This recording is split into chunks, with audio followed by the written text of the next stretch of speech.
ఉస్తాద్ భగత్ సింగ్ మీద వీళ్ళు చాలా ఆశలు పెట్టుకున్నారు. దానికి తోడు అఖండ 2 అన్నది ఆశించిన స్థాయిలో పాన్ ఇండియా ఫ్లాప్ అని ఇందాక వస్తుంటే కూడా ప్రధాన పత్రిక రాస్తూ ఉంది, ప్రముఖ పత్రిక. ఏమనంటే మాకు ప్రెస్ కవరేజీ మీ షో వీటి ఖర్చులు కూడా రాలేదు, హిందీ రాష్ట్రాల్లో ఈ సనాతనకు చాలా ఆదరణ వస్తుంది అది ఇదని ఎక్స్పెక్ట్ చేస్తే అది రాలేదు, తెలుగు రాష్ట్రాల్లో పర్లేదు సో పవన్ కళ్యాణ్ కూడా విదేశీ వసూళ్లు బాగా వచ్చాయి. ఓజీ కాదు ఓజీ. సో అది ఇక్కడికి వచ్చేసరికి అంత రాలేదు.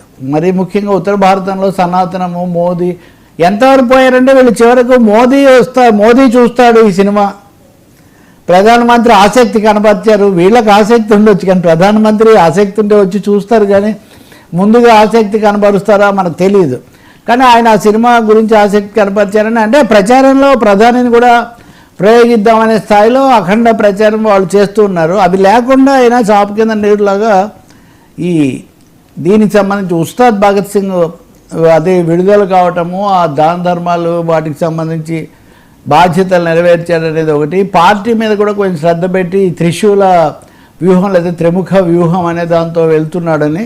కాబట్టి ఈ 3 గుర్రాల కార్యక్రమం ఈ లోపల పవన్ కళ్యాణ్తో పాటు ఆయన కుమారుడు అఖిరానందన్ వార్తలు కూడా వస్తున్నాయి. అభిమానులకు కొంచెం మీరేవో కొన్ని పదాలు వాడతారు కదా, అలాంటివన్నీ ఫ్యాన్స్కు పూనకాలని ఊపని ఇవన్నీ ఆ లెవెల్లో అది జరుగుతుంది.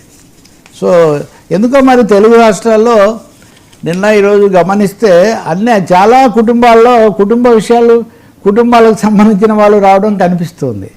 అంటే ఒకేసారి ప్రచారం 1వ తరం 2వ తరం కాకుండా 3వ తరం కూడా వెళ్ళటం మనం గమనిస్తున్నాం యాక్చువల్గా. సార్ మళ్ళీ సోషల్ అరెస్ట్లు